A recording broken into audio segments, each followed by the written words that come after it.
Guatemala, muchos trabajadores de algunas empresas tienden a sentirse decepcionados, ya que las mismas no les otorgan recompensa alguna cuando estos generan una mayor producción.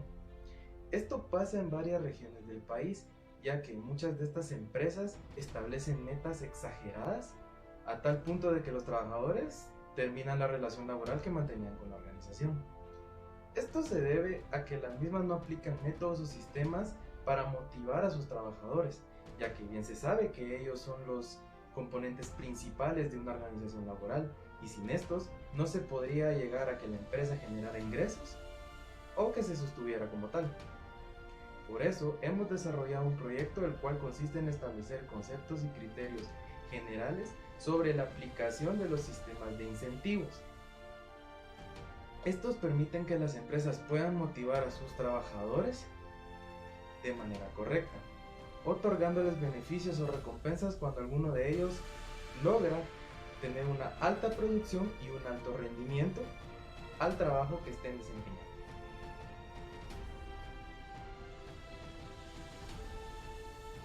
El objetivo de este proyecto es poder realizar un análisis y una comparación de algunos sistemas de incentivos, ya que al aplicarlos se pueden obtener diferentes resultados aún siendo el mismo caso. Es importante realizar una investigación para poder identificar el tipo de incentivo o el sistema de incentivo que se adapte mejor a las necesidades de la empresa o de la organización. Los sistemas de incentivos son diseñados y dirigidos hacia los empleados para poder motivarlos y estimularlos. Asimismo, poder obtener un buen ambiente laboral. También produce beneficios para la organización, como pueden ser aumentos en la productividad, un sentido de pertenencia, gratitud con la organización, entre otros beneficios. A continuación, se les presentarán los objetivos. El objetivo general del proyecto es identificar la utilidad y el beneficio que se obtiene al incentivar a los trabajadores por medio de remuneraciones salariales. Esto debido a que los trabajadores se motiven al incrementar su salario. Los objetivos específicos. El primer objetivo específico es conocer los diferentes principios fundamentales del sistema de incentivo y sus variantes, los cuales se basan principalmente en el tiempo efectivo y su rendimiento.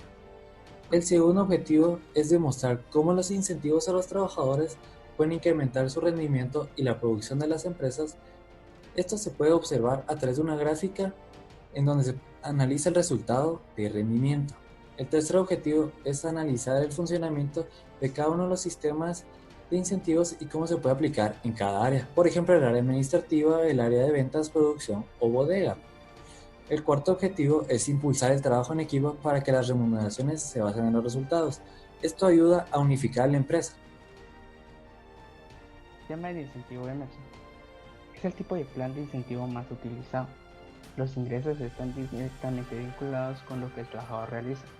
Garantiza un salario base antes de llegar al rendimiento normal. Comienza a elevar gradual y aceleradamente el salario.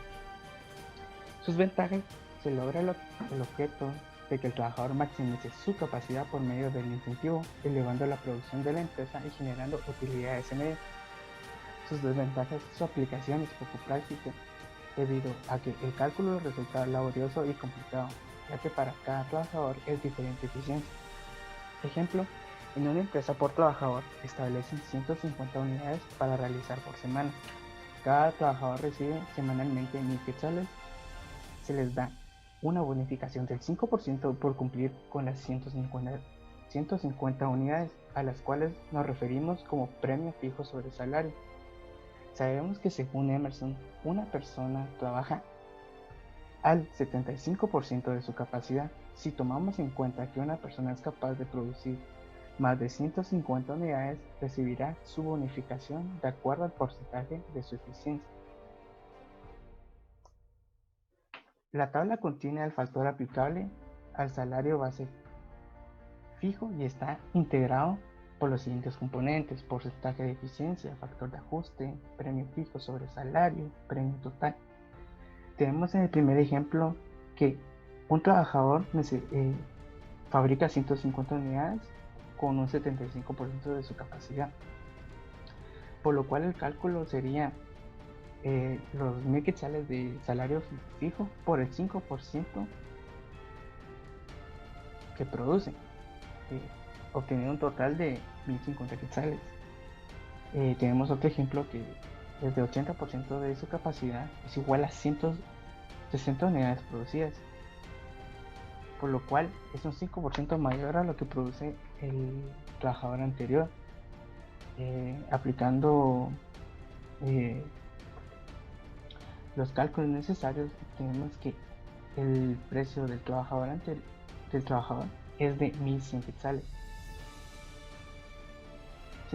Sistema de incentivo de tajo. Es el tipo de plan de incentivos más antiguos. Los ingresos están directamente vinculados con lo que el trabajador realiza, pues se paga una tarifa por pieza por cada cantidad que produce. En el desarrollo de un plan de pago por pieza que funcione requiere la evaluación del puesto.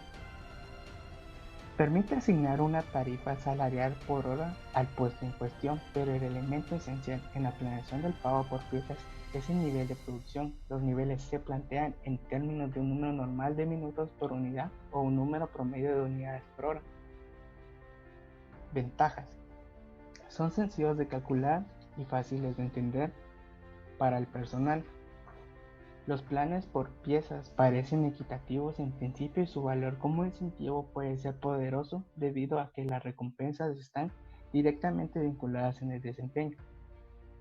Sus desventajas en algunos lados tienen mala reputación, fundada en el hábito de elevar arbitrariamente los criterios de producción cada vez que descubren que sus trabajadores obtienen salarios excesivos.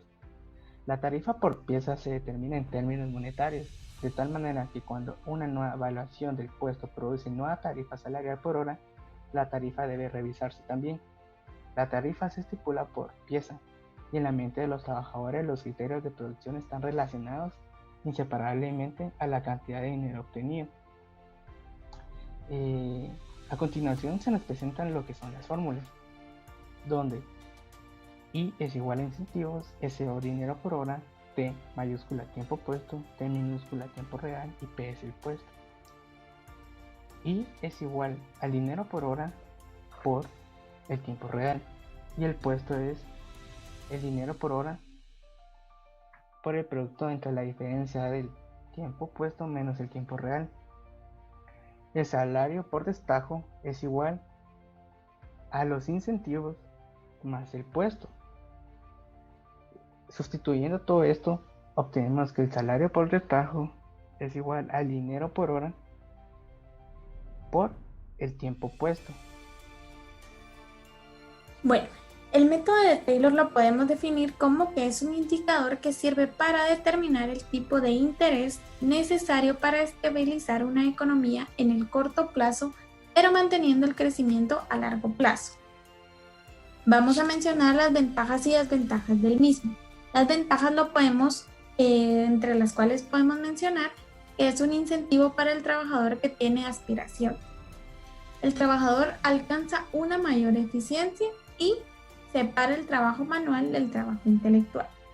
En las desventajas podemos mencionar que conlleva cierta dificultad para localizar y fijar la responsabilidad, afectando la disciplina y la moral de los empleados. También podemos mencionar que quebranta el principio de unidad de mando, originando conflictos laborales. Vamos a definir las fórmulas de este método, que es los costos por unidad, que tenemos mano de obra, que es igual a la tarifa de unidad, gastos indirectos por unidad, que es la división de proporción de gastos de fabricación dividido a las unidades producidas. El total de costos unitarios es igual a la suma de estos. Ahora, el ahorro por unidad, los gastos de fabricación, son los gastos indirectos de nivel de pieza estándar menos los gastos indirectos de piezas producidas. El ahorro de mano de obra es la tarifa por unidad alta menos la tarifa por unidad baja. Y el total de ahorro unitario son los gastos de fabricación más el ahorro de mano de obra. Bueno, el ejemplo, este sería el enunciado. Son 6 trabajadores que trabajan en jornada diurna, proporción diaria en gastos indirectos fijos es de 10 quetzales, producción diaria estándar son 9 unidades, a partir de las cuales se les considera alto rendimiento.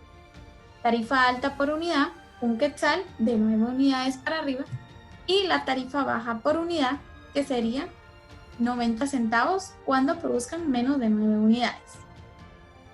Este es el cuadro a partir del cual obtuvimos todos los cálculos de las fórmulas anteriores. Entonces, cada fila es un trabajador. Bueno, esta es la primera columna, que es la que está por acá, son las unidades que hicieron por día cada trabajador. Entonces, como dijeron que son 9 unidades, lo vamos a tomar a partir de una unidad menos, porque a partir de 9 son trabajadores de alto rendimiento, es decir, que todas las que estén para abajo son trabajadores de bajo rendimiento. Entonces, aquí les vamos a asignar el valor conforme a la información del enunciado. El salario diario lo obtenemos a partir de la multiplicación de la unidad por día multiplicado por la tarifa por unidad, así con todos los trabajadores. Ahora, para sacar los costos por unidad, recordemos, el salario por unidad no lo da el enunciado, entonces solo es que lo copiemos de la segunda columna. Ahora, los gastos indirectos fijos por unidad es la división de 10, que es información del enunciado, dividido la unidad por día que ellos realizaron, y nos da ese resultado. El costo unitario de transformación es la suma del salario por unidad más los gastos indirectos. Bueno, ahora el ahorro neto por unidad de estos 3 primeros trabajadores de bajo rendimiento, no hay ningún ahorro, porque ellos están por debajo del estándar que ya se estableció. Entonces, los gastos indirectos están en signo negativo, significa que son valores en rojo. Y los números negativos representan los gastos por unidad que exceden a los costos unitarios de la producción estándar. Es un gasto más. Entonces, esto lo obtenemos a partir de la resta de las unidades estándar, que en este caso dijimos que eran 8. Entonces, 1.25 menos 1.67, la resta de esos dos valores da 0.42. Así con cada uno, y vemos que los valores son números negativos, que ya previamente lo había explicado. Ahora, con los trabajadores de acá abajo, que son trabajadores de alto rendimiento, todas las columnas van bajo las mismas fórmulas que los de arriba. La única diferencia aquí, la interpretación que le damos a la columna de sueldos y salarios, es que a ellos se les está pagando la diferencia de 10 centavos más por haber pasado el estándar que ellos ya tenían, que nos daba la información en el enunciado. Vamos a hacer la misma resta y vemos que aquí nos dan números positivos. Que la interpretación sería que esto sí representa un ahorro para la empresa. No representa un gasto más, sí representa un ahorro. Y el total pues es la suma de estos dos. Las conclusiones son: se debe conocer el tipo de incentivo que se le debe proporcionar a un empleado dependiendo de la acción que realice y amerite. El pago de incentivos por medio de la eficiencia premia a una producción en menor tiempo. Esto sirve para llevar un control detallado de la producción y reforzar los puntos que no poseen un rendimiento óptimo. Saber cómo funciona cada sistema de incentivos es importante, ya que dependiendo del área en el que se desempeña un trabajador, se puede aplicar un incentivo específico. Y por último, los incentivos salariales motivan a los trabajadores a realizar un trabajo en equipo, obteniendo así mejores resultados. Tenemos 2 recomendaciones, que son que cada empresa tiene que tener implementado un sistema de incentivos, debido a que si tiene motivados a sus trabajadores, obtendrán mejores resultados.